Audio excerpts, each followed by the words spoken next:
everybody. We are going to play some Magic today. No surprise there. We are going to be messing around with some Aetherdrift. Still kind of early in the season and still need to try deck building some stuff. Seeing what works, what's new, what's different. So we're going to give everybody a little bit of a chance to hop in here.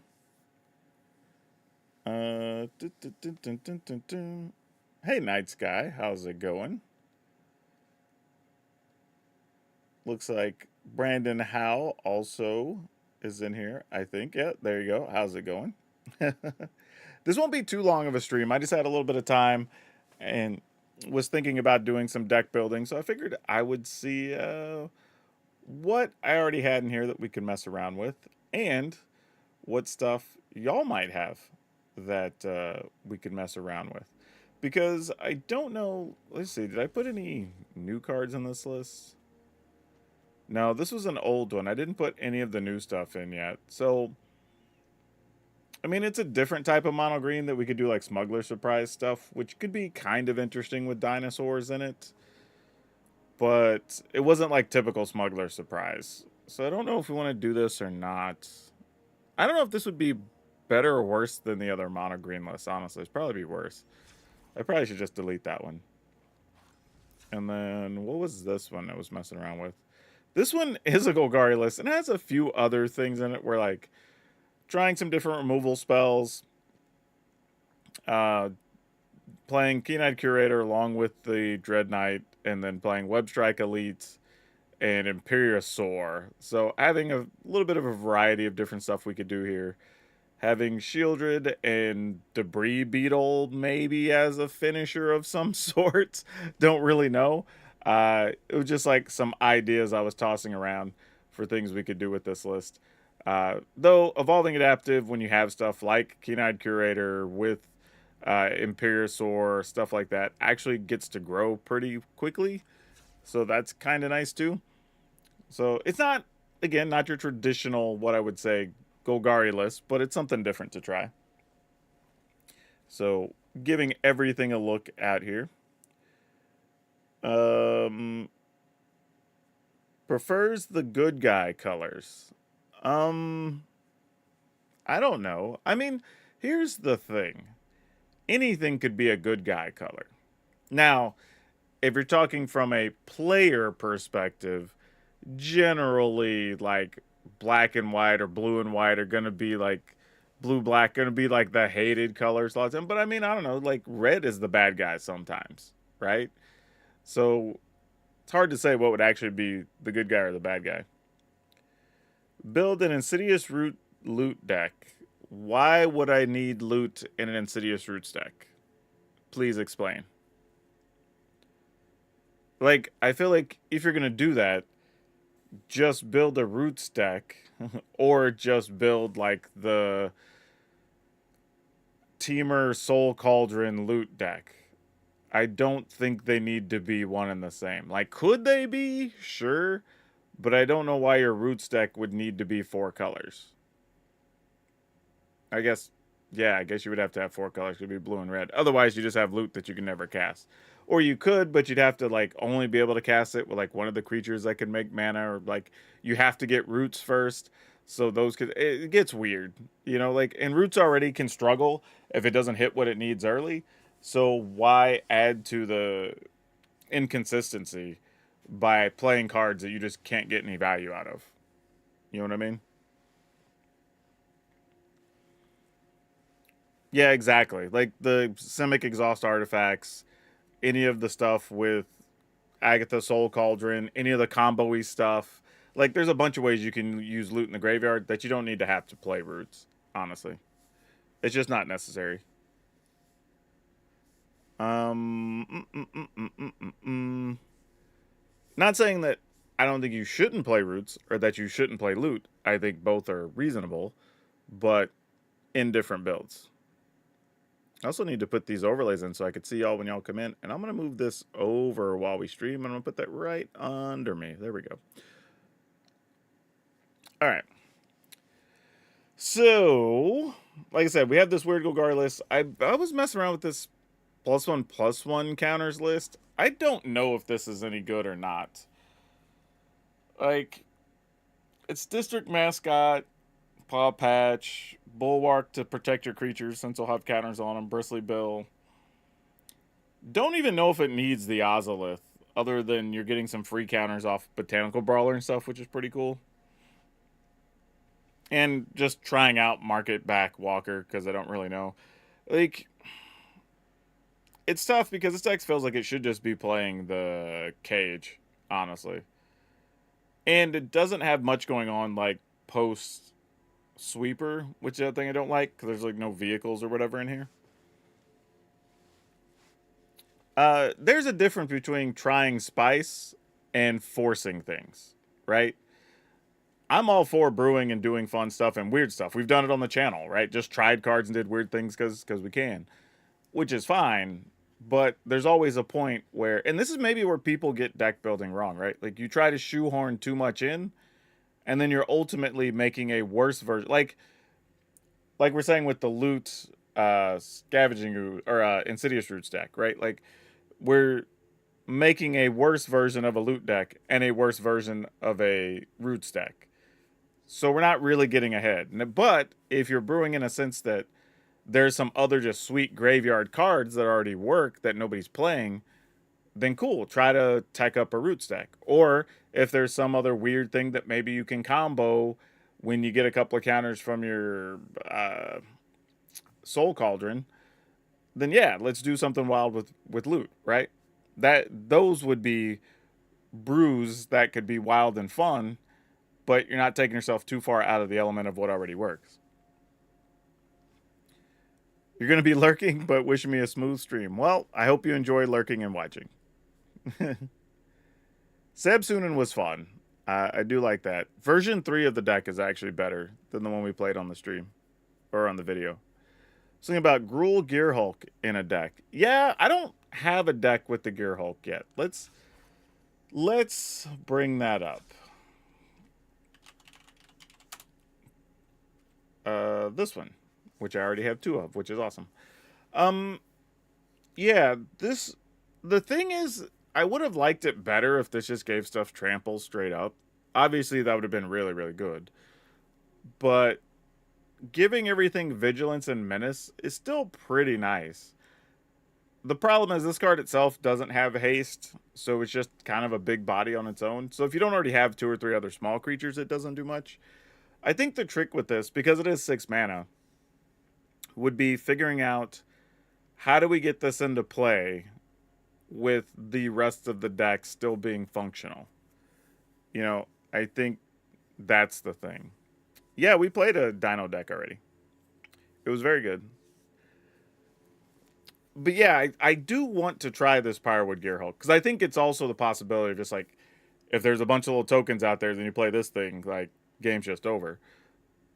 But I'm just not sure how best to go about it. Like, I mean, you could maybe do something where, I was going to say where you're playing like Smuggler Surprise, but Smuggler Surprise, you also need 6 mana just to get the stuff into play for free. So, like, I mean, maybe we still do it. But again, it doesn't give anything else haste. So, like, you would play it, and the stuff you already have would have a bonus, but this and the thing you got wouldn't have haste anyway, so you're kind of wasting an ability. So maybe that's not it. I mean, obviously you would play something that has, like, Llanowar Elves, some other mana creature, because you want at least 8 mana creatures to make this functional, I think. Also, the art on this is super sweet. Like, it's a Gearhulk that's made out of, like, metal vines, which is kind of wild. What do I think makes the best max speed deck? Don't even know, honestly. I don't think we've seen the best max speed deck. Yeah, I don't know what to do. I think this could be a good project piece, Pyrewood Gearhulk. I just don't know what the rest of the deck looks like. Because, like, assume... I don't even know if you need 4. You probably just need, like, 3. Have decks you're working on. Could use your touch to make work with Pyrewood. I don't even know if Pyrewood is a good card, to be honest. Because, like, here's the thing. Like, Bright Glass Gearhulk, always going to do something, right? It's a quality 4/4 early. It's got First Strike. It's got Trample. You can set up your deck with at least 4 targets to go get for 1 mana, right? So you're always going to end up with 2 other cards in hand, even if this dies. This one, you're mostly playing this if you're trying to combo for the most part, right? Copy it or get a clone into play, use that clone to copy this to get the other clone out of the graveyard. That's probably what you're doing with this, right? Oil Deep Gearhulk, straight up good. Just like can cost your opponent a card or help you search for a card. And it's 4/4 lifelink, you could play it early. This one also good because it removes a threat of any kind on the other side, and you're left with the 2/5 double striker, which is basically a 4/5 with prowess, right? So, and those all cost less, right? You're talking about 4/4, 5/5, and this one's 6, but genuinely doesn't do anything other than be keyword big, unless you already have a bunch of other stuff. I don't like the term win more. I like win better. Because if something helps us win more, you should be playing it, right? I know it's a term, like we bring it up on the channel every once in a while, but like I hate the phrase win more. Because if something genuinely is win more, you should be playing it. If it's win better because it's style points, then you shouldn't be playing it, right? Because you're not winning any more games because you have it. But I'm not saying this can't do its thing, right? But one of the other questions you have to ask, which I think is legit, is this significantly better than the other thing that gives us oh, what did I say? Attack step, combat step. What is that thing? Full throttle? Is that the name of it? I think that's what it is. Yeah, this thing. 2 additional combat phases, right? Like, is this just possibly better?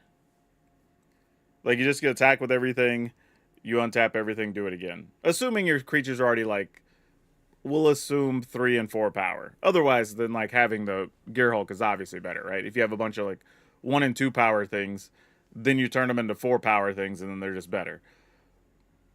But, I don't know. It's something I thought about. Like, could we just play full throttle in place of some of these other decks? And just, like, go nuts? Like, maybe.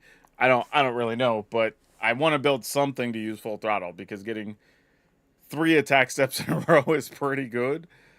I mean, now I don't know how many game states are going to exist where you have more than 2 creatures out attacking 3 times.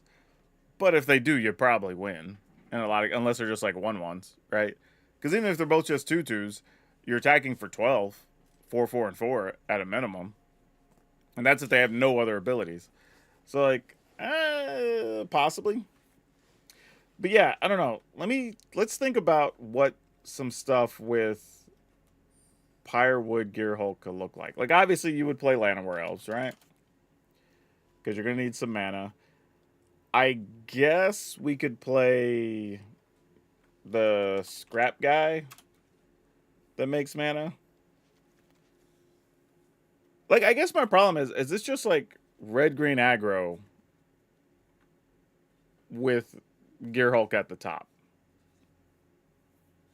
Like, and if so, do we just play like a couple of vehicles or something so we have stuff to do after a sweeper and call it good? Like, I mean, that might be the case. Just, it's a straight up Gruul aggro, but we just have upside. You know what I mean? Like, do we go Burst Lightning for 4, and then maybe... I'm just, like, spitballing some stuff here. I don't know what this is going to look like when we're done. Lightning Strikes. Why does it always split my line of worlds? I hate that.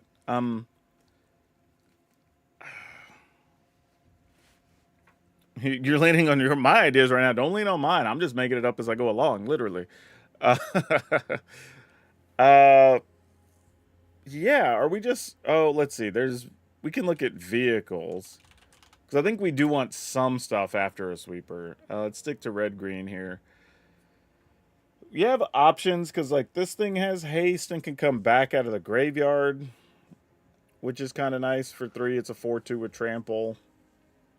You also have Velocipede, but I don't think that would be what this deck is trying to do necessarily.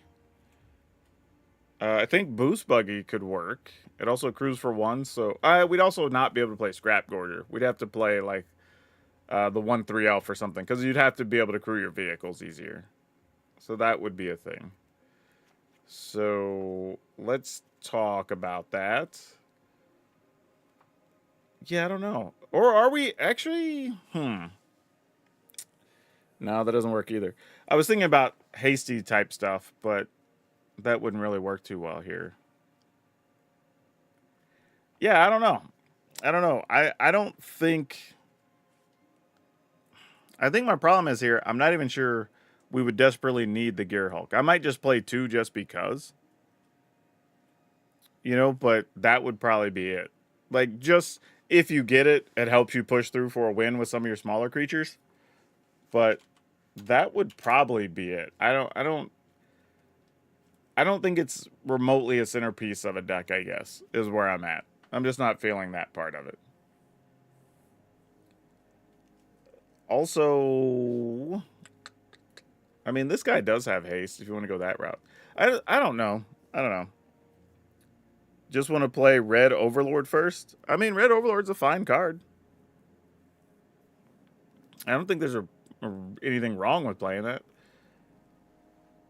I mean, there's also a possibility of just playing elves and then just going big with March of the Worldoos or whatever. Like, that's also a thing. But, like, I don't even know what. I mean, the problem is, this just becomes like mono green, splashing red for removal, and boost buggy, probably. Which, I don't know, which might be fine, to be honest. I don't know. I mean, that could still be reasonable. But yeah. What other creatures are we looking to play if we play red green? What if, trying to think like at 2 and 4 mana. I guess, this is a bit tougher. Mostly because, like, mid-rangey, you don't have sizable bodies unless you're staying closer to mono green, because then you get like Pull of Kranos and stuff at 3. And I guess we could still play the new 5/4 Dino, the Regal Imperiosaur. Like, that's probably doable. But I'm trying to think, like, what else. I mean, are we going with like Sear Slicer Goblin?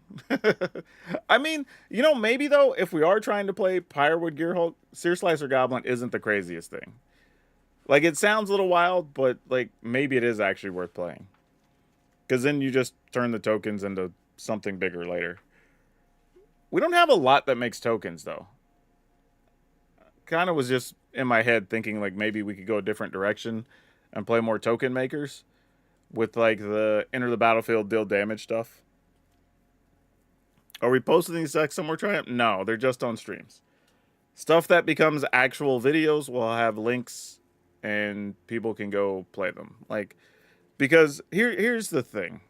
And I think I've mentioned this before, but my email box and DMs get stupid if when people go build decks that aren't intended to be finished.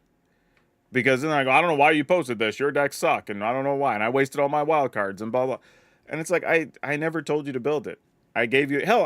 I've played decks in videos and told you not to build them. Right? So I don't know. So I'm just limiting my own day-to-day stuff by not posting some of them. 4 Nations hockey is played right now. Finland versus USA.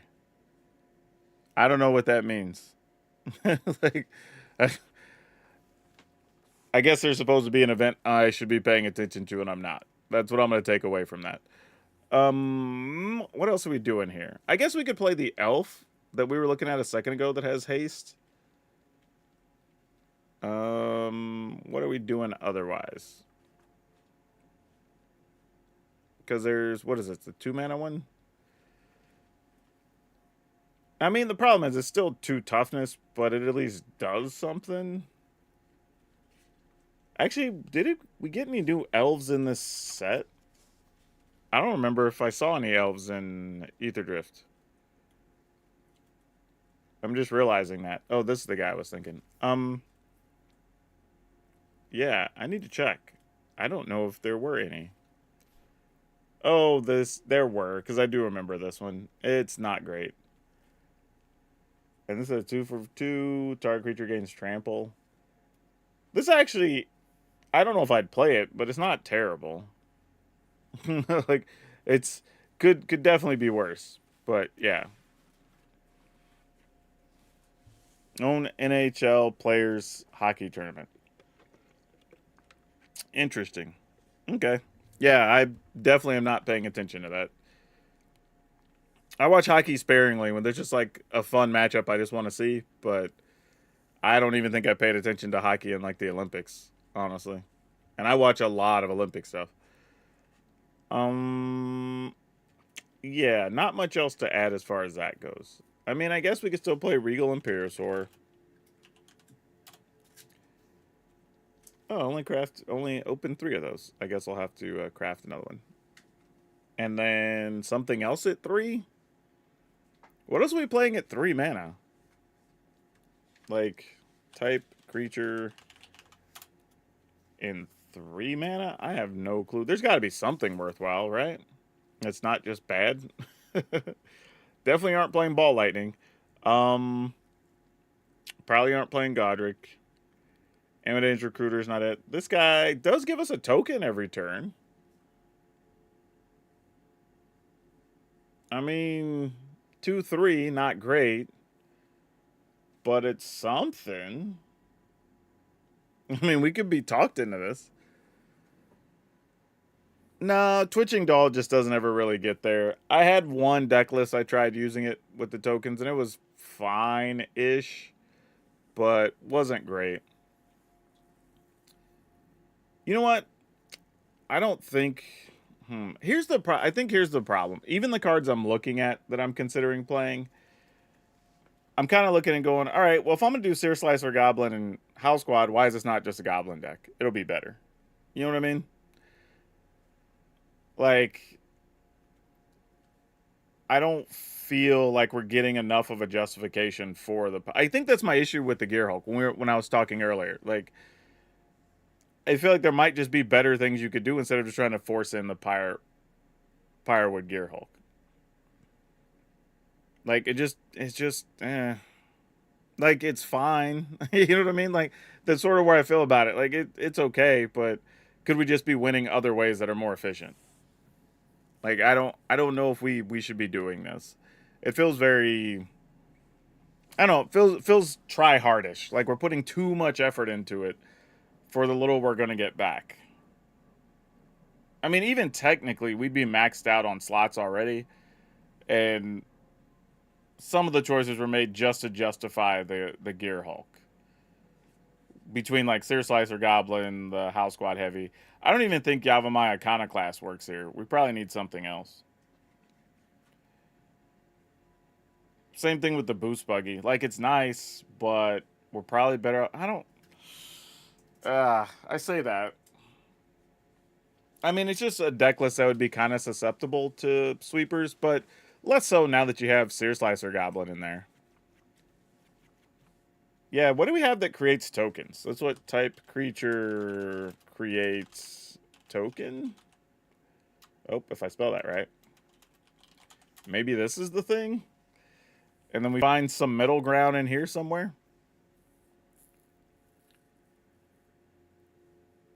Goblin deck builds itself? Yeah, for the most part.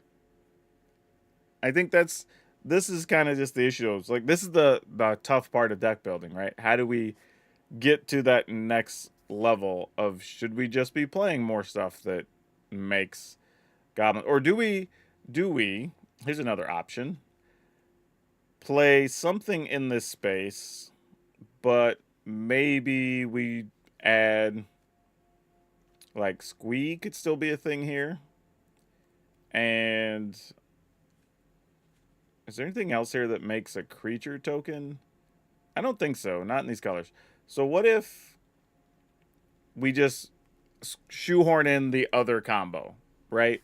With the exhaust creatures. Because we already know those are good. Wow, did I not open any of the goblin with exhaust? Or does he... Did I not... What? Oh, because I still have it set on 3 costs. I was like, wait a minute. I knew I opened some number of those. All right. So, Dragonautics Engineer. We could go with this. some number of them. I don't know if it needs to be 4 or not. Probably does need to be 4. And then this guy, just make 4 of those.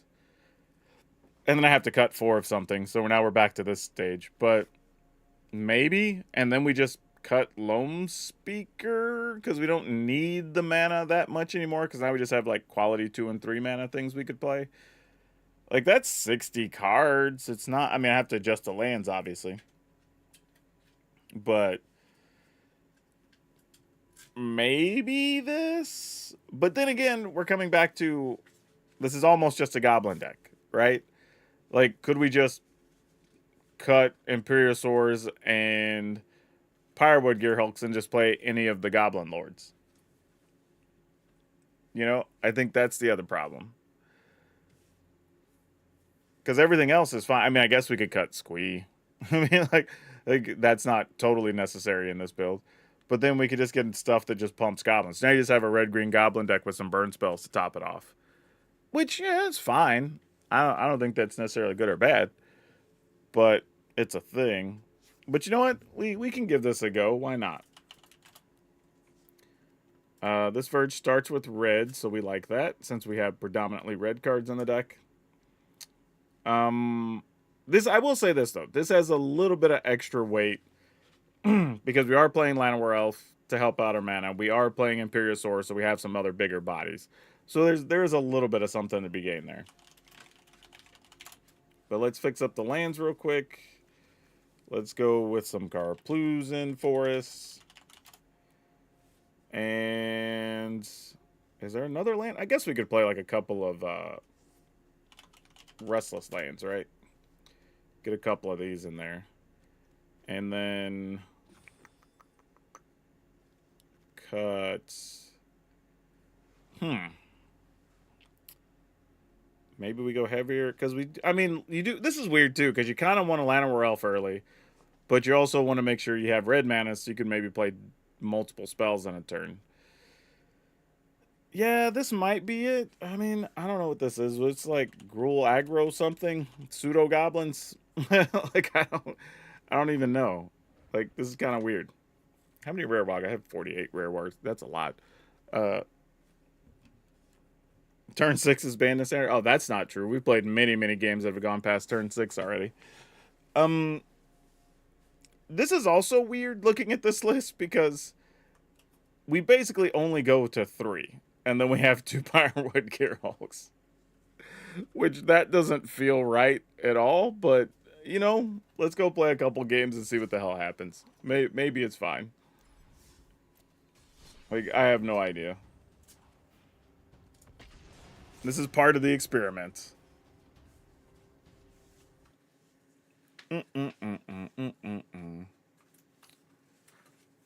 Oh, gosh. Let's see what we got here. I mean, who knows? Maybe this is just like the stone nuts, and I have no idea what I'm talking about. Now, this is silly. I'm going to mulligan this. Even though having a bunch of removal can be nice, that's just a dumb situation. Let's keep this. I'm going to put back the Pyrewood Gearhulk because we only have 2 lands, obviously. Alright. I mean, if we top deck a 3rd land and we have House Squad heavy on 3, like, maybe this is a little bit of something. Alright, we got the land, so step 1 complete.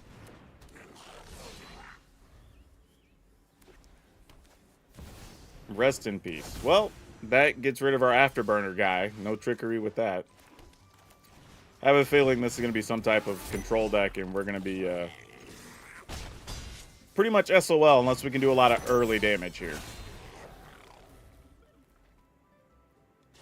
Though, we are 1 away from... Oh, well, that's it? Really? Alright, score 1 for the green-red pile. Is there a way with Aetherdrift to upgrade Boros Toys deck? Play Gearhulk Goblin, or whatever that guy is, the Bright Glass Gearhulk. Maybe Pyrewood is a piece for Smuggler's Price.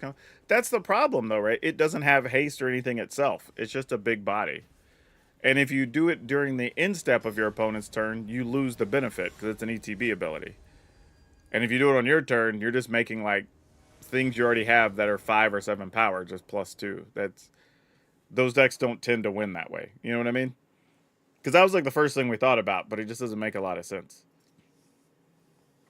I am going to mulligan this because I want to be a little greedier. That really didn't do much. So, sadly, we're just going to put this back in. This is basically the first hand, but slightly worse. They got a nesting bot, and I got nothing to do about it.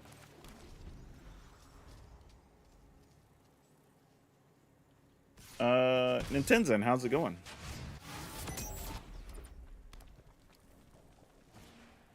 Gonna get run over by nesting bots, y'all.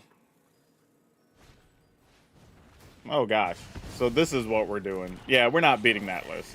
I can literally just concede here. I mean, I will let it go, but, like, we're not beating this list. Now they just go land, pump your team, attack for 52 or whatever. All right, yeah. That's basically all it is. It's just a different version of the... I was going to say convoke tokens, but they don't even have to convoke anymore. But it's basically the same thing the deck was before. Just now, you don't have to splash into blue as much to try to get more artifacts because you got another good artifact creature. Scraping the barrel to make pyrewood more playable. I don't think pyrewood, like, I think if you had the combination, and I don't know what it would be yet, of fast mana plus tokens to go wide, then it makes sense to try to play the pyrewood gearhulk, because then maybe you cast it on like turn 4 or 5 and you have like 4 tokens getting buffed up or something. But outside of that, I'm not sure what your benefit would be to playing it. Like, honestly, in a lot of decks, since you're going to be playing creatures, like, why would you not want to play a Gonosaur Rex, the new one, over the Gearhulk? You know what I mean? Like, you're going to have way more benefits out of playing the other card. Paw Patch Recruit. There's a good chance I'm going to try to kill that. Not going to do it yet, though. We'll see what the opponent does here. Alright. So we will kill this. Then we'll take 2. Then I guess we'll have to try to kill that. And yeah, I guess I'll just kill it now. Because there's a chance they could have a protective spell or something, and we don't want to get caught there. Especially since we're going to start dropping 5/4s. Yep, and they have nothing to put on creatures. I love that when you get to do that to mono red decks. Deal with my 5/4. That, like, Pyrosaur's just so big. Like, it's really kind of a dumb card. Hey, guess what? I'm blocking that. And I'm not even mad about it. Llanowar, I wish you'd have been around sooner. Do we go Slicer Goblin, Llanowar? Nah, we just do this, right? Because that way we can attack, get more damage in. If the opponent can't deal 5 to this turn, which they probably can, because you have 2 plus a lightning strike.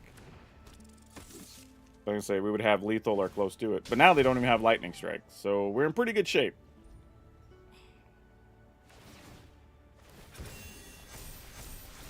Yep, you got it. Still... Oh, wait. They're going to rage? If we think they're going to rage, do we let it through? Because here's the thing. Then we take 5. We go to 11.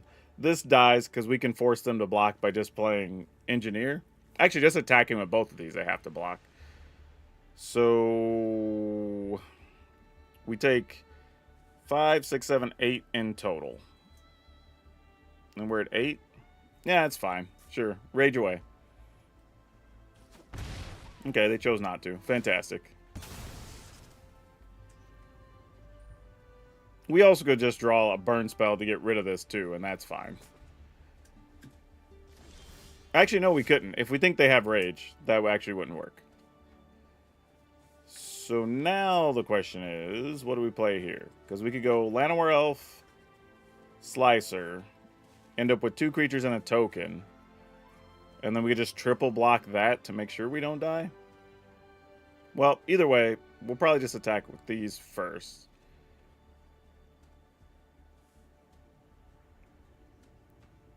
I mean, they could also rage here on defense to kill a thing, I guess. And then we would take 6. We take 6, they take 6. They're down to 1 card. Yeah, so it's going to be a defensive rage here. Oh, no, it's a Might of the Mink. Same thing, I guess. But we take 1 less point. So that's fine. So they're at 5. We play Slicer. Play Llanowar Elf. Make a token. Alright. And they get to put a counter on, right? So, alright, 2 Paw Patch. Well, we can beat that. So, I think we're good. We just take the 3, right? Go to 6. And then we just play this guy and pump it?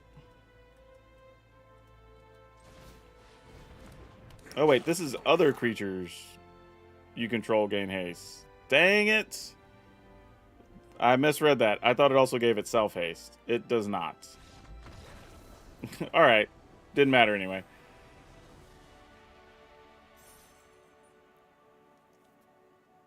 Yeah, I think if we'd attacked with everything, this gets blocked, obviously. This gets blocked. Opponent would take 2.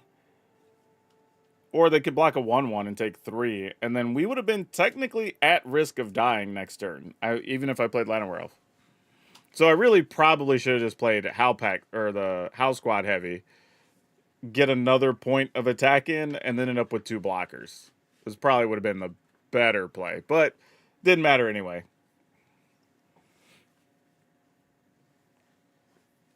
That's a problem you're facing. It feels like Elves splashing red, Gruul tokens, or Surprise are the only options in Standard. All of which benefit more with cards other than pyrewood. If you're talking about for red-green, yeah, there's a bunch of things you can do.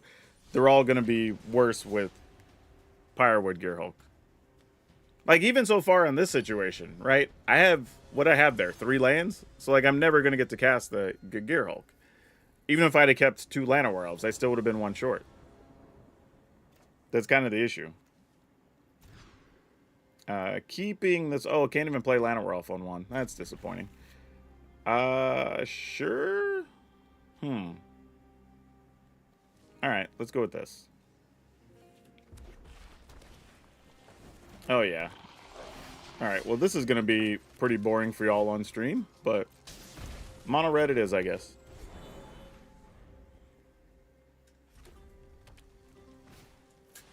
Nope. It is Gobble lands. Yep, no blocks.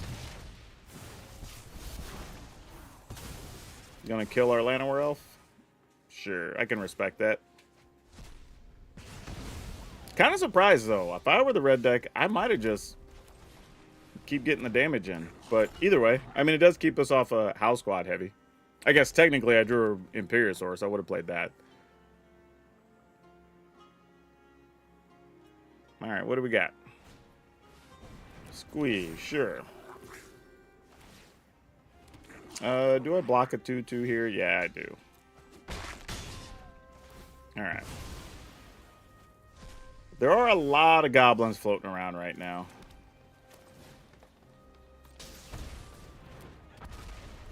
Alright, let's see what's up. Probably going to play another, like, Goblin Lord, and then I just have to block Squee and trade. But, you know, if so, not a lot you can do about it. Just got to take your beats. Gonna rage up? Sure, why not?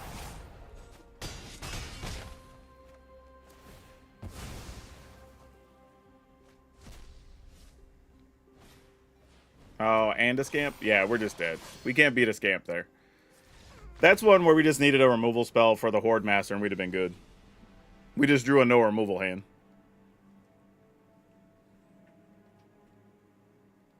See you later, Brandon. But yeah, I don't see a world where the gearhulk's just going to matter at all in these games. Like, they're just not. Like, it could be almost any other card, and we'd be happier to have it.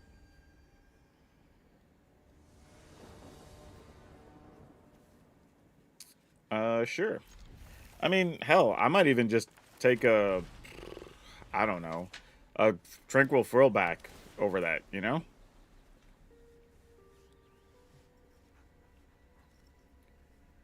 What about putting it in for free with Kona?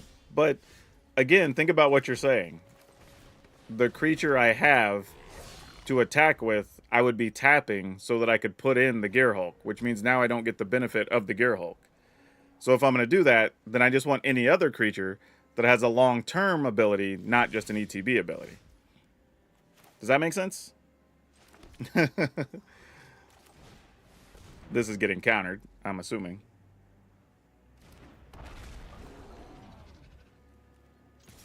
But yeah, that's kind of the issue. That's kind of what we're saying, the same problem you have with the, what's it called? Smuggler Surprise, right? It's not that you can't do it with Smuggler Surprise, but you don't get the same benefit you get off of any of the other stuff you would play. Whether it's like gaining life, drawing cards, doing extra damage, copying your creatures to attack with more. Like all the other things that cost 6 or 7 just do more is the problem. Yeah, Portal to Phyrexia, also another good card you could play, right? There's a whole host of them that are all just better. This is a good question. Do we go House Squad heavy here?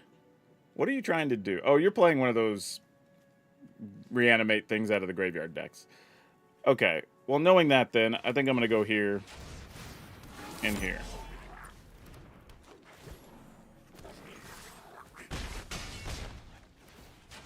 Now, this is the one time if my hand was exactly a land and or Pyre Gearhulk and the other one was on top, then the Gearhulk would be awesome here. Yep, and that's why playing the heavy was better. So we got around that silly thing. You gonna off this guy too? Nope. They said not this time. Alright. Am I supposed to play this here? I feel like the answer is maybe. Like, I don't know. But let's attack. Oh, I forgot. This would have had haste from that guy. He gives all goblins haste. Ah, that was stupid. Well, alright. No need to overcommit now. Alright. Are all my dudes dead?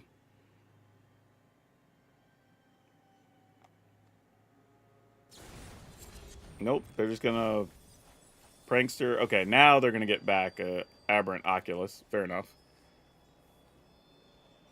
At least I assume that's what they're gonna do here. Yep.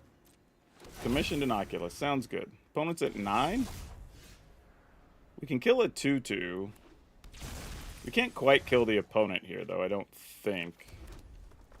If we shoot this, play this, and pump it, so it's a 3. They block 3, take 2, 3, 4, 5, 6, 7, and they're at 2? I mean, we don't hate that. What happens if I don't do that and I try to save this for 4 damage upstairs, right? We just play this. So this gets blocked here, maybe. This gets blocked. They take 2, 3, 4, 5, and they're at 4? We would be able to just outright kill them that way. Man, tough call. I think I'm going to do this, though. And then just force them into a decision. And if they get us, they get us. We'll just have to top deck a burn spell. I think is the way this is going to go.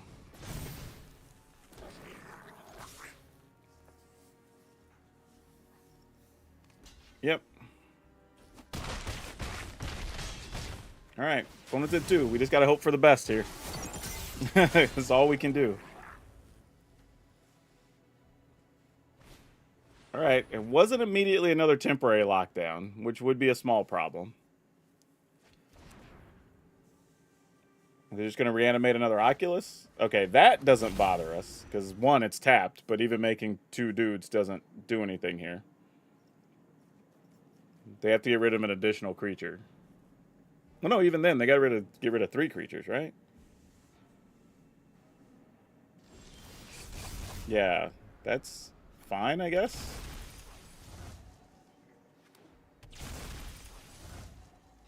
Oh, well, look at you. You're a goblin.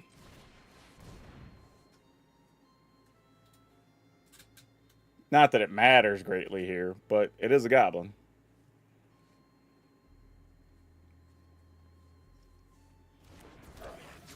And go to attack.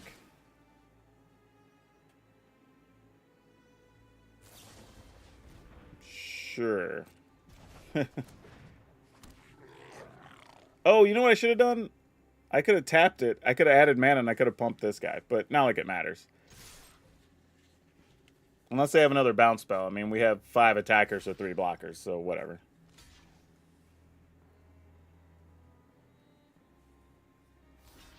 Yep. And it looks like that's going to do it. Alright, cool.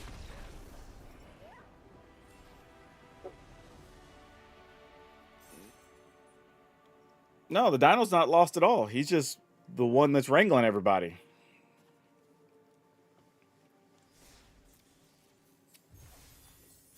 Yeah, in general, like I said, this might just, it just doesn't need the gearhulk. I don't think we can justify the gearhulk on like any level, realistically. Again, if we had a Ganosaur. Oh, wow. Rex comes up in that many words on here? Wow, that's funny. I never even thought about that. I thought I was just going to shortcut it. But, where you at? Aganosaur Rex. Like, this thing just does more, right? It's an 8/8, so it's already bigger than the Gearhulk. It can cycle to get us cards if we're looking for maybe like the last burn spell or something.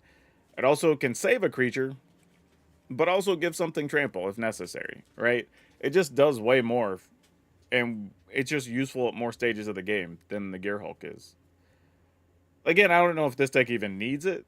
I mean, maybe we should just be playing more goblins or things that pump goblins. Like, I don't know. But it just seems to make sense that this is something we would want to do.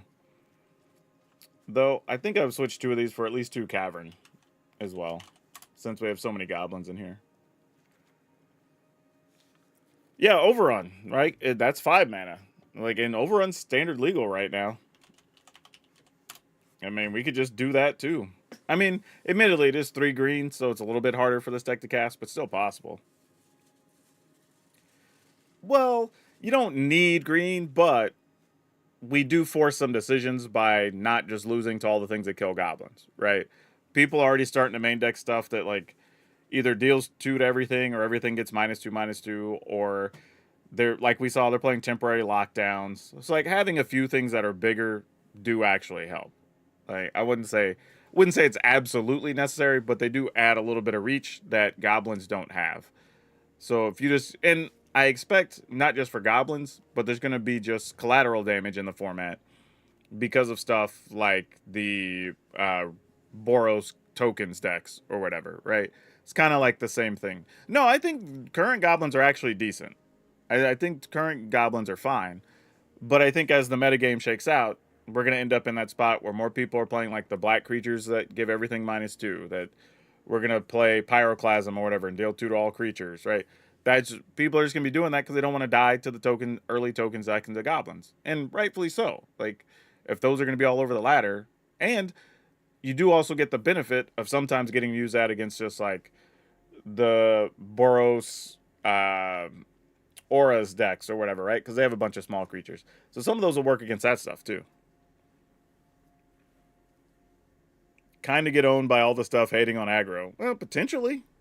But again, that's why we can play stuff like Imperiosaur, Ganosaur Rex, whatever, because it keeps you from dying to that stuff, right? You get a little bit of extra benefit, which is nice.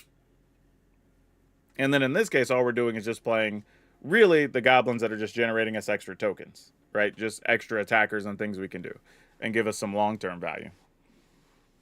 So I don't hate this build, really. I just didn't like the pyrewood gearhulk or whatever being in here. I just didn't think it was very good. That's the only real issue I have here, honestly. Everything else I'm mostly fine with. Because like we didn't have trouble casting anything. Even when we got stuck on 3 land, we were still able to win that game playing significant size bodies or whatever. So I like all that. You know, and you still have the built-in combo of the Dragonautics Engineer along with the Afterburner Expert. But also, if you have a mana open, you could just be like, all right, I'm going to give an Aganosaur Rex haste or whatever, you know? Are there not any Gruul Goblin? Not really. Like, there's green and red goblins, but not any, like, dual color goblin. Not that I'm aware of. I don't think there's anything good. Let's go to gold colors. I mean, there's this guy. Exhaust abilities cost less. I mean, and then there's this dude. He's a goblin. Like, you use it to only play activated abilities. I mean, if there were a deck, this is probably the one for him. like, like maybe. I don't know. It's kind of weird, but like possibly. But that's kind of our only choices. I mean, I'd be down for going for it if we want to go hardcore on green red goblins. I mean, we could make some changes if we want to cut Imperiosaurs and Ganosaur Rex and jam this guy. I mean, he's a 3/3 for 3. He's not exciting, but I mean, he could be a 5/5. I mean, there's that. I don't know what else we would do with this. Put any number of permanent cards from your hand on the battlefield. Like, it's just, we wouldn't have anything significant to put down. When it comes to playing exhaust, Agatha of the Vile Soul Cauldron is better than Boom Scholar. Well, yeah, that's probably true. It'd be more because this is a goblin and you can get benefits from it and just have bigger bodies. You know, that's the only reason you would do it. But I mean, I will say this for Redshift. For whatever reason, he does have Vigilance. So that's a thing. But really, we only have, as far as activated abilities, it would pretty much just be on the Engineer and on Afterburner Expert. So there's not a lot we could do with the extra mana. So it just occasionally gives you a little bit of a benefit. But I'm just trying to figure out, like, if there were a deck, this would probably be the one. If we just wanted to go in on goblins as a whole, this is probably one where you could play Redshift. Maybe over the 2 Aganosaur Rex, and then we take out the Imperiosaurs and we just play some number of Goblin Lords or something. Hey, what's up? When it comes to, yeah, I don't know. This is, and then I don't remember what this guy does. This is from Dominaria. Whenever it attacks, look at the top 2 cards of your library. If it's a land, you can put it on the battlefield. If you didn't put it on the battlefield, you create a goblin. Yeah, that's not great for 4 mana. You could do a lot better than that. To get a land or a maybe creature, that's not particularly good. But yeah, I don't mind this space overall for what the deck's trying to do. But maybe, you know, instead of playing the Imperiusaur or whatever, you just play some Goblin Lords and call it a day. And we could squeeze in a couple of Redshifts. I mean, we could also bring the mana down, right? I mean, we're playing 24. This could really be a 23 land deck if we wanted it to be, because right now, nothing really. I mean, a Ganosaur Rex is almost a spell more than a creature, so realistically, nothing costs more than 3 in here. I think Pyre would have a place, but not in current rotation. Maybe once there's a better land base, ramp shell, or some other sort of Jund Reanimator. It would also go in Gruul Delirium, but it doesn't, though. Like, here's the thing. You need, and this is what we were talking about earlier, you need 2 things for the Gearhulk, right? You need fast mana, so that you can play it and you don't have to wait till turn 6 or 7 or whatever to get it down.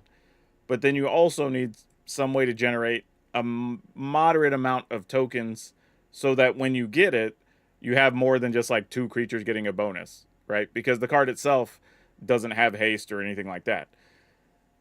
And you just, I mean, it gives stuff menace, so it's not even like they trample or whatever. So like it's fine, but even then, I don't know if they like. Why does Delirium want it? They're just better artifact creatures we could play, right? Like, why does Reanimator want it? They're just better stuff that you can reanimate that is hard to kill, that turns other things into demons, that wipes stuff out of the board, reanimates other stuff when you get it into play, gets you another free card, right? There's cards that do other things that are just better than just having a 7/7.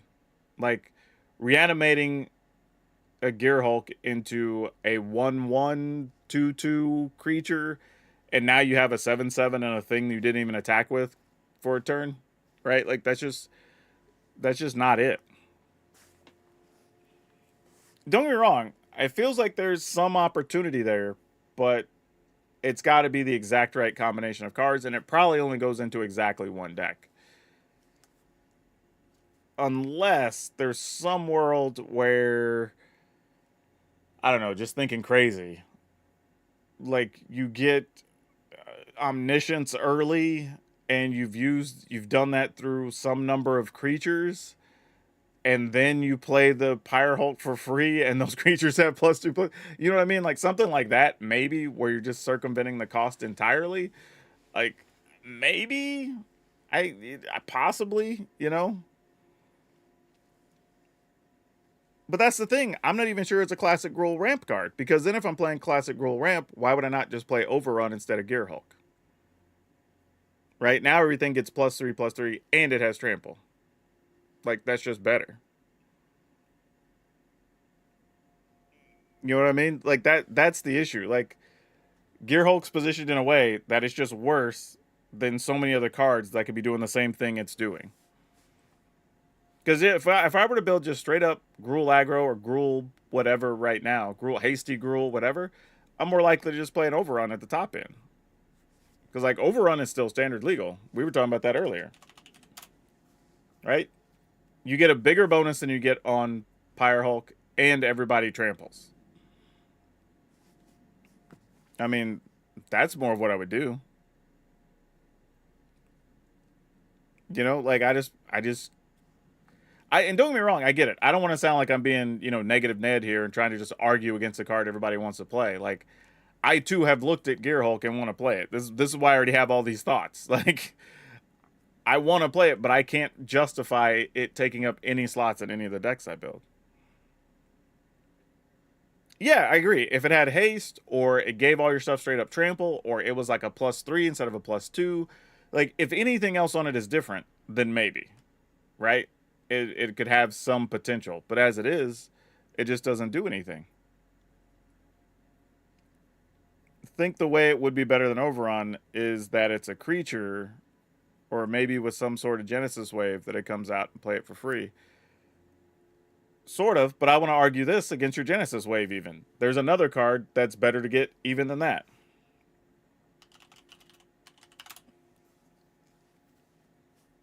I'd rather just hit March of the Worldoos for the same 6 mana. Now all those creatures are now 6/6s at a minimum instead of just having +2/+2. Like, you know what I mean? Like, there's literally every use I can think of for Pyrehulk. There's a better card in almost every one of those situations. This is the problem with Pyrehulk. That's why I was like, I'll give it a shot, making some tokens, and we'll see what we can do. But we haven't had one situation yet with this deck, win or lose, that having Pyrehulk would have been great. Either because the game state didn't matter, or we couldn't cast it. And this has upside that even if your opponent wipes the board out, you might just randomly get some 6/6s because your opponent's killing or countering some stuff, right? So it's just a better all-around card. You built an elf deck with March at the top end. Yeah, exactly. That's one of my next things I want to do, actually. Just Genesis Wave with March of the Worldoos and go nuts. Sure, it's enchantment, but it's still just better.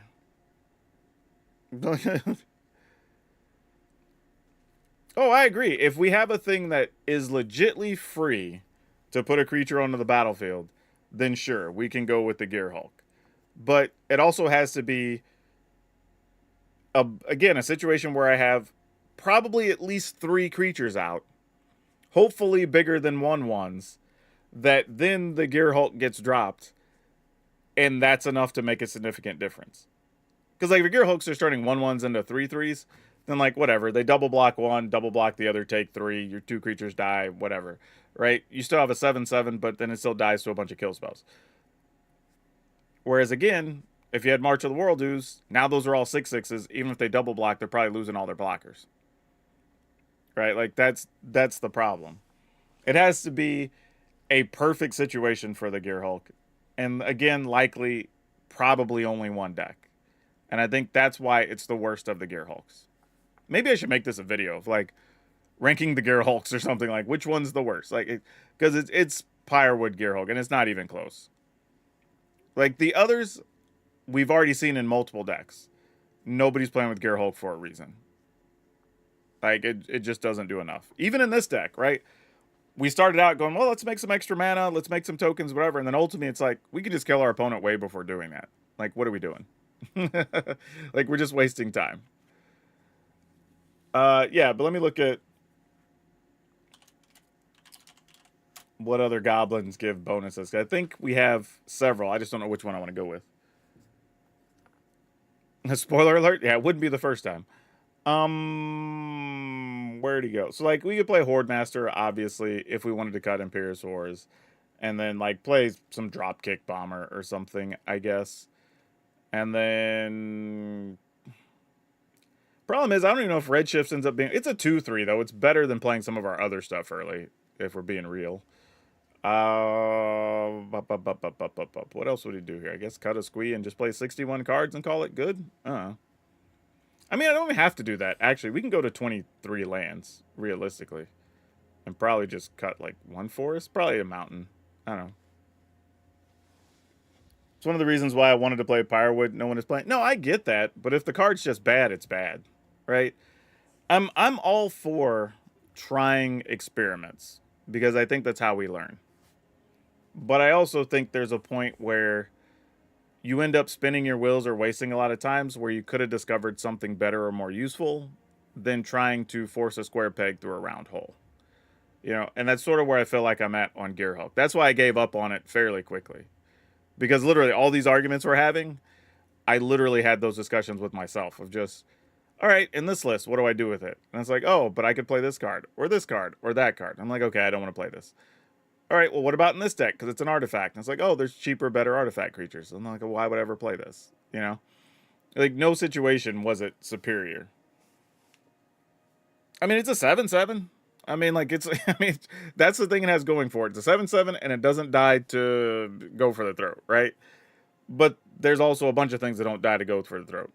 So I don't know if that's enough to justify doing it.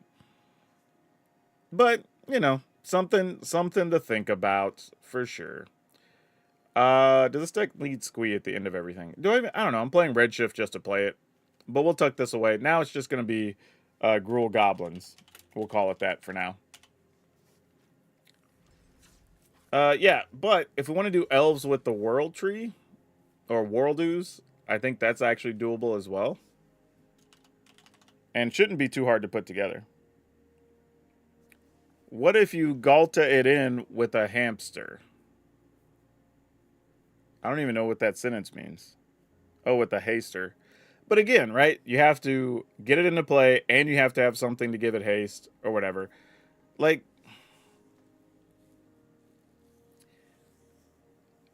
I guess this is the other thing too, right? What situation am I in that I was able to get Galta already and not win with some other card? That by itself would be better when I don't have a Galta. Right? Because that becomes the other problem with deck building. And I hear this a lot. Because people will say, oh, well, if you have it with this card, I'm like, okay, cool, but what happens when you don't have the other card? You know, like, if I just top deck it or I reanimate it, like, what does it do by itself compared to the other cards? It's just nothing most of the time, right? Oozing Elves, that's a good one. We'll go with that. But yeah, don't get me wrong, like, I'm fine with the Magic Christmas Land stuff. And sometimes I've even made videos just to go like, hey, it did the big thing. But honestly, this happens 1 out of 10 times. Don't play this deck, right? Like that does happen. But wouldn't recommend it. Oh, just elf, not elves. All right. So obviously this, because we need mana, because that's going to be the name of the game here. Visionaries, if we just want to set up to try to attack. Maybe Dwynen's Elites? It's actually interesting. My first thought was Elite, but also maybe Loam Speaker. So I'm going to put them both in there temporarily. But I think I'm going to settle on Loam Speaker. The reason being, we may sometimes just need to cast some stuff, especially if we're going to play like Genesis Waves and whatnot. And we're already at 52. I mean, do we just go 4-wave and 4... Why is that not there? I'm going to craft that extra one. I want them all to match. So yeah, do we just go 4-wave and 4 ooze? Is that the plan? Not, we can't really, right? Because we still got to play some number of Tyvar, because Tyvar's good. Maybe we do cut 1 or 2 Dwynens. Maybe that's where that's got to come from. All right. So then we go World Ooze. I don't know. Can we do 4 World Ooze? Maybe 3. Like, and then Genesis Wave for 3. I mean, are we supposed to 3 or 4 on Genesis Wave?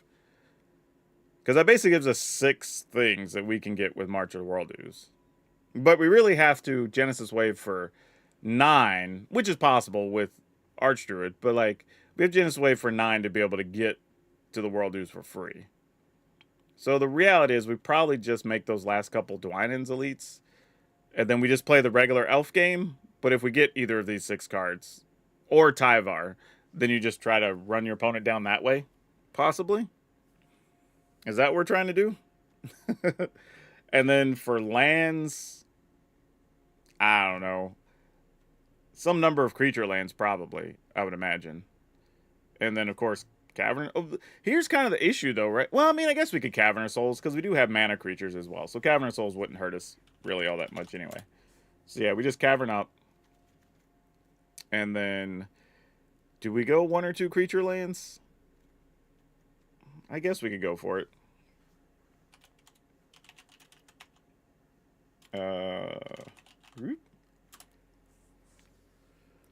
3-wave because you really want to draw it or to actually plan on casting it more than once a game. Yeah, that's the goal. Like, you don't want to cast it more than once, for sure. I guess... Oh, there's actually...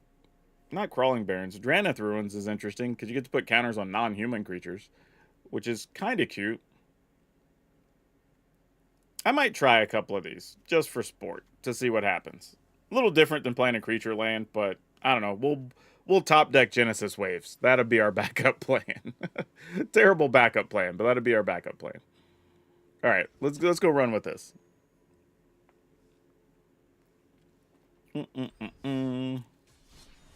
Realistically, we should be playing the other colorless creature land. I agree. That's probably the better card. But let's see what we get.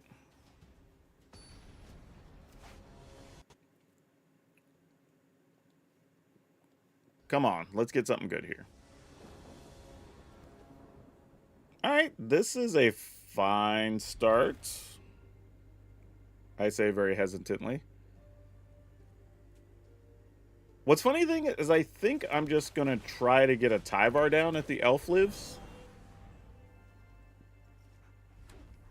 Oh, he's not going to live. Darn it. Oh, and you're going to do a 1. Oh, well, see, again, we're talking about cards that hammer a bunch of other stuff with tokens and whatnot. That's exactly the type of card we're talking about. Visionary. Guess what? Not blocking. I don't even get a choice. Fantastic. Gonna play Tyvar.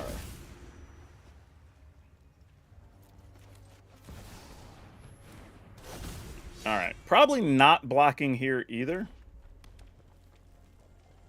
Unless they just tap out for some reason. Then, like, we would consider it. Oh, they're going to set up a flyer. But this means they don't have a rage, or they probably would have attacked into Tyvar. So that's kind of good news. However, these Genesis Waves are not good news. We needed more creatures than spells. Which is wild, because this deck only really has 6 spells. I think the rest are all creatures. Which sounds crazy. Yep, you got it. I'm going to take a bunch of damage here. Assuming at least one of those is a pump spell or burn spell of some kind. I mean, I'm blocking. Obviously a rage incoming. Yep.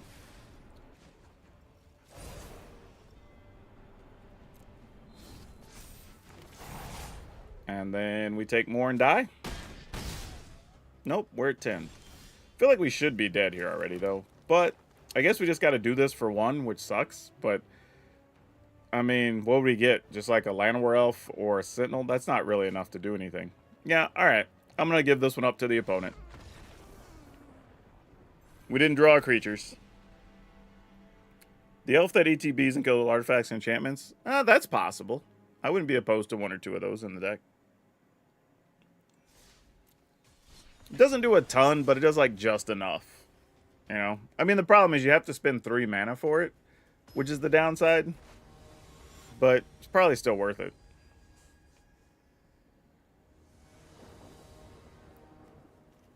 Ugh, man, the deck just wants to give me those Genesis waves. Jeez. What are we doing? Alright. Well, let's see what happens.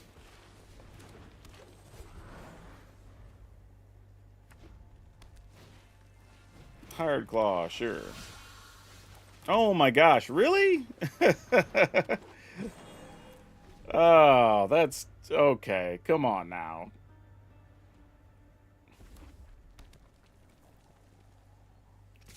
Not blocking. You do whatever you want to do here.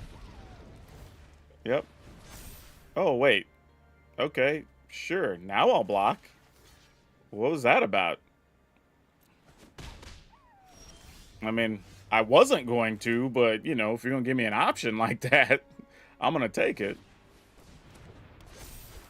Let's go with this and get ourselves a card.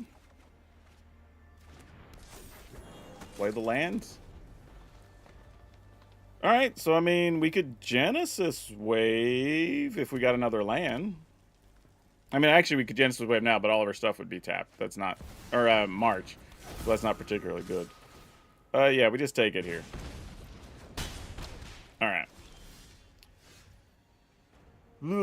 So I guess we just march for 2? Probably need to march for 3. Which is sad. Well, Genesis Wave, not March. But, 1, 2, 3, 4, 5. God, why weren't you a land? You would have been so good. Yeah, I guess that's just what we got to do. I don't think we have another way to win here if we don't. So, this has to hit just right. Almost. You know, this isn't terrible. If we can survive the turn somehow, this is actually solid. We're at 13. We have to make a real decision on if it's worth it to block Screaming Nemesis.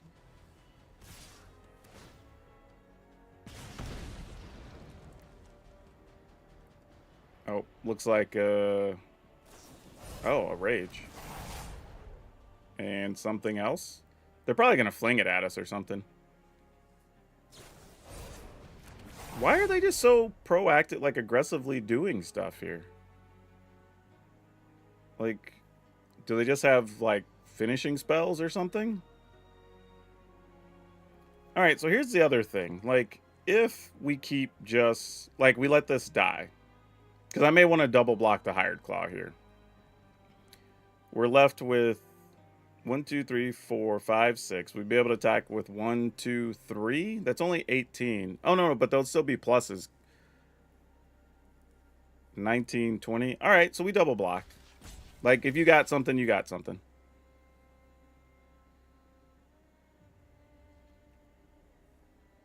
I mean, if they got it, they got it. Like, you know. You fling, you get me, whatever. That's ball game anyway. Like, I mean, I guess I could have blocked the Screaming Nemesis and taken 4 instead of 6 and, you know, whatever. But I mean, I'm assuming they have the fling here. I don't know what's taking so long. Yeah. Oh. Okay, but that's only 5. Like, I don't... What? This game was so strange. Alright, attack with my 7/7s and 8/8s, I guess. I don't know.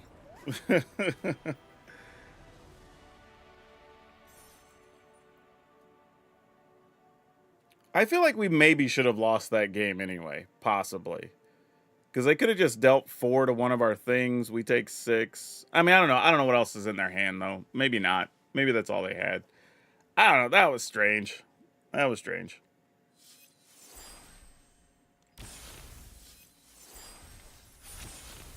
No, doing World Ooze on that turn was the wrong answer. If we World Ooze, we're dead.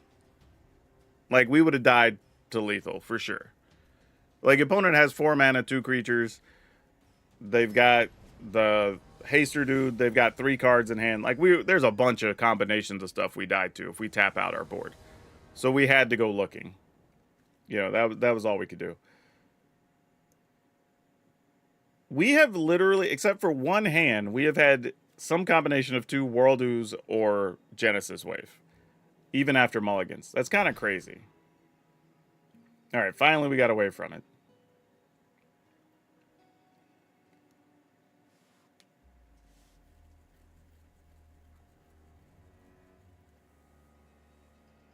Here's the gamble. Do we put back a Leaf Crown Visionary, or do we put back a Forest and hope to draw the 3rd land?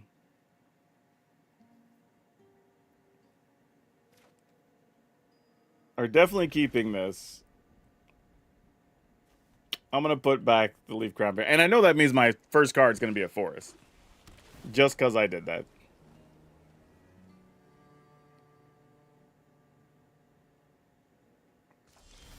Nope, it was a Llanowar Elf. Alright, so that didn't really change much either way. We would have kind of ended up in a similar situation.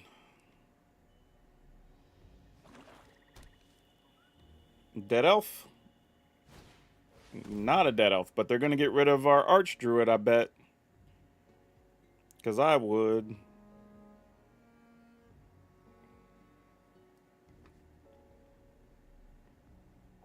Unless they just don't have a way to get rid of creatures, really, then maybe you don't want us to have Imperious Perfect.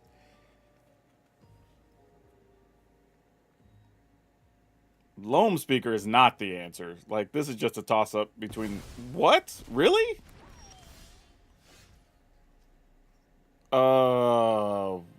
What? See, this is concerning. When your opponent makes a play like that, you generally have to start asking yourself, like, why? Why did they choose that instead? Like, what in the world? Why? Like, I for real don't know. Like, I'm so confused. I'm gonna go with this. Because I don't know why that would have been the decision. Okay. Still doesn't make sense. And again, you don't... I mean, I guess you're trying to keep cards out of our hand because they're playing a discard deck or something? Also, kind of a non-bow. Playing this with a bunch of stuff that exiles things or whatever. Like, I don't know what's happening. It's a weird time out here, y'all. I don't know what's going on. I guess I just make another body here. No, you know what? I'm just attacking. Hell, I'm not even making another creature. Just like, you got a 1/1. Let's go. Like, I don't know what the hell's about to happen. It feels like this whole game's already off the rails and we're only on, like, turn 4. Don't you dare tell me you're going to kill Llanowar Elf and not either of these Elf Lords. Because that would be even strange. That would be the strangest play so far. Alright. You're going to let us attack too? And no way to kill though? What? Yeah, I'm just not even going to play anything else here. Like, I don't... It's got to be a sweeper or something incoming, and we'll just get our creature back, I guess.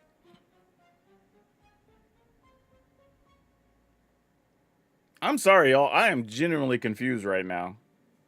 I, I don't understand any sequence of plays that have happened in the course of this game.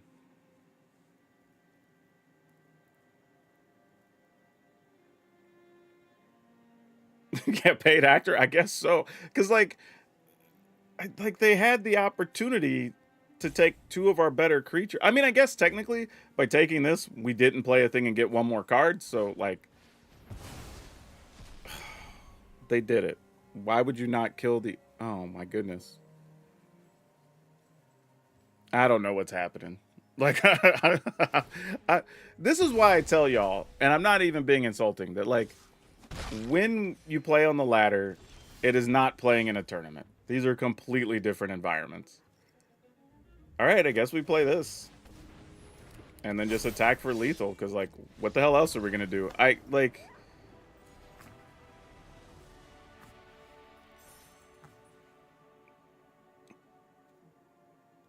mean, at least on that last one, they only had one plane, so they couldn't kill anything significant. But, and I don't want to take a shot at Prosto here. Like, they might have had a strategy, something in their hand where that makes sense. But what I want to point out is some deck building stuff here that doesn't really work. Right? Where you're playing this stuff that, like, exiles things or whatever, but then you're still playing Ghost Vacuum. There's not going to be very much in the yard other than your own things.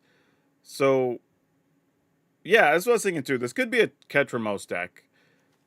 But even if it was, I mean, I guess. But you're already taking such a beating from these pumping everything or whatever. Like, yeah, I don't know. I get it. I mean, Ghost Vacuum still has some uses. I just feel like if I'm only taking my own spells out of my graveyard to power the Ketramos, like, I feel like there's got to be something better we could be doing other than that. You know what I mean? Because it just feels weird. But I don't know, like, elves plus go big kind of works.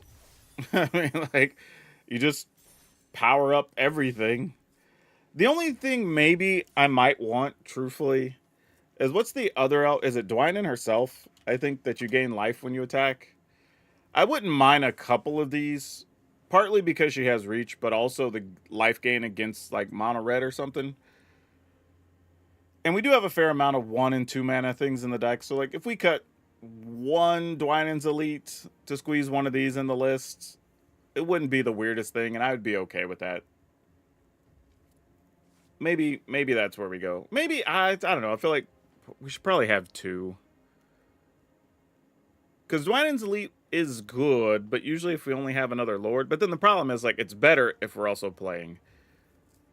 Maybe I don't know. Maybe we only play 2 March? Maybe that's more correct. And then maybe we don't draw as many marches and Genesis waves in our opening hands. Like, that could be nice. We also could go 61 cards, because I've done that many times, and I'm not upset at that, obviously. And yeah, this should just be the land that has creature types. On a land. That's, whatever that thing's called. Here we go. Soulstone Sanctuary. Should probably just be that. Yeah, so, like, I don't know. We hit some weird things sometimes, man. Some weird stuff. But yeah, I think this deck is actually a viable deck. The only downside is our only new card we're playing really is March of the World Ooze. But, like, if you get it, you probably win. You know, if you have even just 4 elves, that's 24 damage. If you have Genesis Wave into it, you probably win as well. So, like, I don't mind that. It's fine. It's reasonable. But this is just no defense, right? This is just elves with all gas, no brakes. Like, just keep playing things that are going to pump your team, and eventually you just run the opponent over. What I do like about this list, though, is you're not susceptible just to the stuff that, like, deals 2 damage everything, or just like the temporary lockdowns or whatever, because you have a fair amount of 3 and 4 mana things here now, right? We have 4, 8, 9, 10, 11, 12 things that are 3 or more, so you're less susceptible to some of that. Only play 2 Genesis waves? That's probably reasonable, but we're going to be greedy, right? We want to increase the odds that we can hit a March of the World Ooze if we have like a Archdruid out or something. Just give ourselves a shot. It probably won't happen that often, but I'm okay with it. Because even a Genesis wave for 3 often results in 2 or 3 creatures, and if one of them's a Lord, that's usually enough as well to turn the game. So I don't mind it. Genesis Wave is a pretty good comeback card.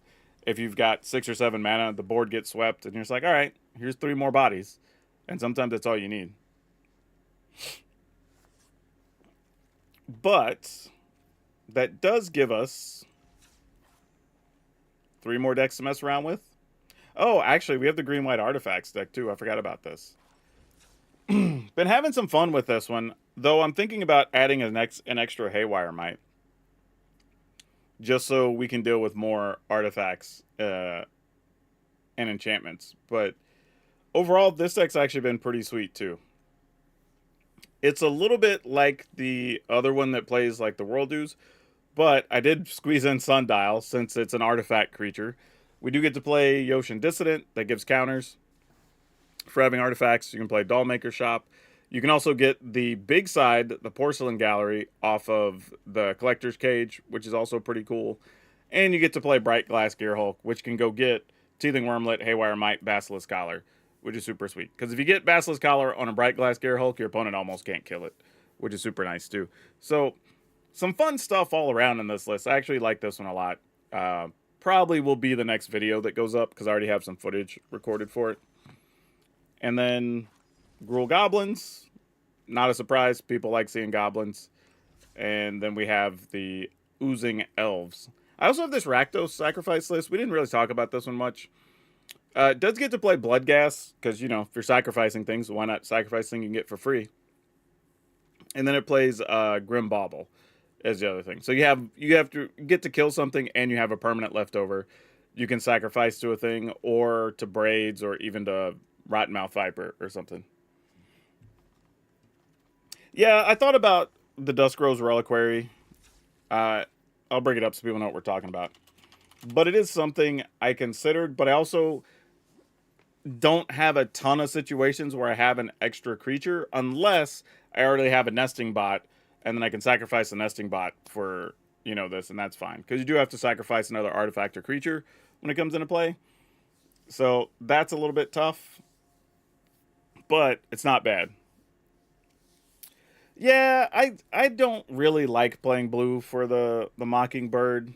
I think the deck already does a lot on its own where you don't really need that. Unless I just want to have like a flying Gearhulk, I guess. I'm not saying the card's bad, but just not what I'm trying to do with this list. You know, and again, I have no problem if we want to play a Dusk Rose Reliquary in place of, like, I don't know, 1 Get Lost or something. Totally reasonable.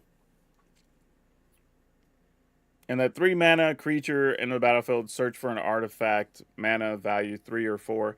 Yeah, I mean, that to me is like you're making your whole game plan about Bright Glass Gearhulk at that point, right? Because you're playing the 3 to go get the 4, and then you're hoping the 4 can go get the Mockingbird, but that eats up turns 3, turns 4, and probably turn 5, because you got to spend 4 more mana there. That's not the game plan we're trying to do. We want to play Wormlet or Nesting Bot on 1, play Cage or Dollmaker Shop or whatever on 2, maybe Sundial, and then just start boom, boom, boom attacking. Right? Like that's what we want to be doing. Right? Just play sizable bodies quickly that are hard to kill because you can't die to go for the throats and stuff. Things that make multiple tokens so you can survive a bunch of the stuff they're playing right now where you have to sacrifice a creature or whatever. Like, I'm a bigger fan of that. I don't mind the 1-drop vehicle, but I mean, it flies potentially. You know, like, that's like the one thing. Since it's new, so people know what we're talking about. This thing, it crews for 1, which is nice, but you have to tap 3 creatures to put the counter on it and give it flying. Otherwise, it's just a 2/3 on the ground.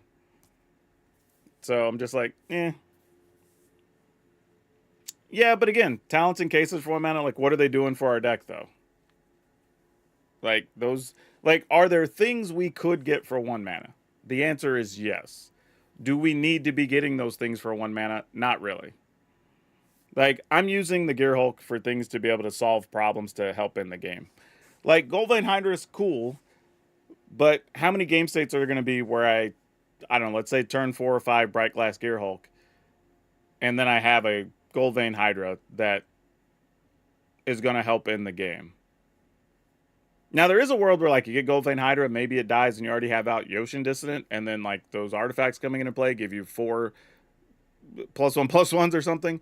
Like, there's some weird corner cases, maybe, but I don't think that's what we're trying to do. What's the reason for Sundial? Because it's an artifact creature, and it's 3/3 for 2 mana. So it's hard to kill, and it's a triggers our artifact stuff with like Teething Wormlet. And it also doesn't die to go for the throat. it does a great many things. But like I could see just cutting like one Tough Cookie or something else and squeezing in a couple other artifacts, I think would be fine. But Tough Cookie does give 2 triggers with the Dissonant. Inspector. Again, Inspector's fine, but it doesn't do anything. Like, these are all cards that I think are good Magic cards, but they really aren't doing anything in this list, other than giving us the ability later to spend 2 mana to draw a card. But that's not what I'm building this for.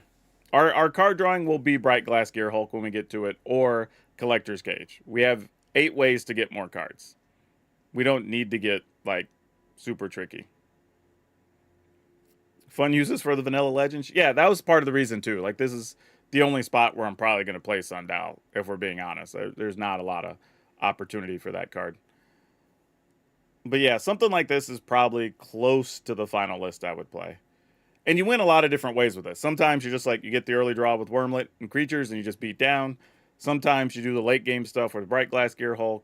Other times you just go creature cage and then you get Dollmaker Shop, so you just play like the Porcelain Gallery. Like, there's a bunch of ways you could do stuff in this list, which I like. If anything, like, the removal's kind of spotty, because you just have, like, the 2 Shelter by Ghost, 3 Get Lost, and then, like, Haywire Might, kind of, sort of, depending on what your opponent's got, if it's actually removal or not. But otherwise, that's kind of it. So, like, that's a little bit tough. But otherwise, we can find room for some things, though, in this list still. But this is one I've been messing around with.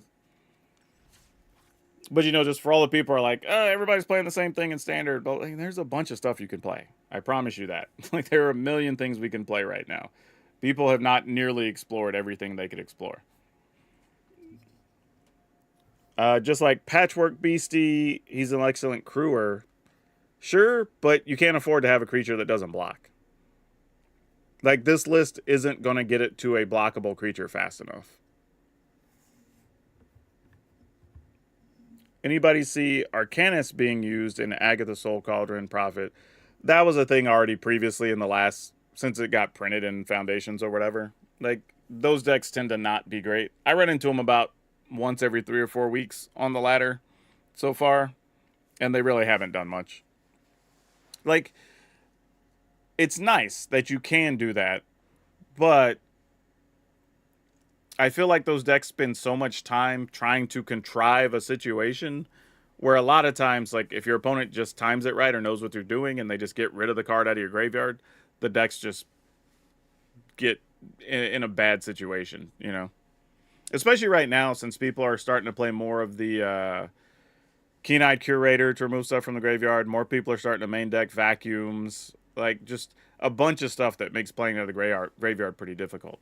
Which is weird, because you would think it would make that better for things like Insidious Roots, because you want to have your stuff removed from the graveyard, but that just hasn't been the case yet, for whatever reason. But I do still think Insidious Roots could be a thing. I just haven't found the best version that I would recommend yet. But alright, I think that's going to do it for me, y'all. Kind of a short stream today, but I just kind of wanted to goof around with some decks and come up with some ideas and try some cards. Obviously, there will be more videos over the next few days, so I recommend y'all watch those. Also, if you would be so kind, because I am genuinely trying to get an editor so I can get y'all more content. Literally, I have a notebook full of ideas that I haven't been able to produce because I need time back, so I'm trying to pay for an editor. So, if y'all would be so kind and want to become a member on YouTube, that would help a bunch. Or if you want to buy merchandise, also a merch store linked on YouTube as well. If you want to just get something for yourself, that every little bit helps out. But no matter where you're watching, whether on Twitch, on Facebook, or whatever. If you go to the YouTube channel, when in this stream, just go watch a video. Doesn't matter. Just put it on play, watch the whole thing. That alone helps a bunch as well. And it doesn't cost you anything. I really, really appreciate it. But yeah, otherwise, y'all know the drill. If you're going to buy some Magic cards, check out our friends over at TOA Magic. That's Tales of Adventure. Use code DRAGON, DRAGN. It'll save you 5%. And again, any money I get from sponsors, I'm going to put toward editors. So hopefully y'all get to benefit on that starting in a couple months, assuming it works out. Or if you're going to post your deck lists, go post them over on Moxfield, because they're super nice to me and they help support the channel.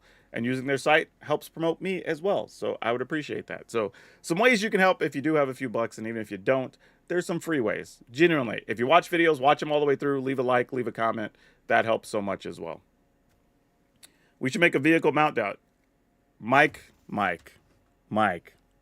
This was such a good stream. We were doing so well. Mike hadn't even looked at the YouTube channel today, y'all. We were having a good old time. And I'm like, everybody's being so supportive. This is a good day. We're talking about crazy cards. We're building deck. And Mike rolls in here and tells me he didn't even watch my video today. It's been up for 16 hours. 16 hours. Mike ain't watched it yet. Oh, Mike, I love you, man. No, in all seriousness, we do have a vehicle mounts deck up. It went up last night at midnight, so you can check that out. It plays the new Colodin, because everybody wanted to see that in action. It's pretty good. It's actually pretty close to what I would put the final list at. I might change a couple things depending on how meta shifts or whatever, but it's pretty solid. Got any Haunt the Network decks? I've been mildly successful with it in Mardu. I'm going to assume no. Matter of fact, I would probably say you're probably not going to see me play that card. Yeah, probably not my jam. Yeah, I mean, don't we just have an artifact, a vehicle now that just does this better? I mean, it doesn't do like the drain part, but I mean, I guess if you're just trying to drain them for the number of artifacts, that's relevant. So, I mean, that probably works. So, like, I don't know, maybe. I mean, because I was thinking of the vehicle Thopter thing. This thing. Where you can just generate more Thopters.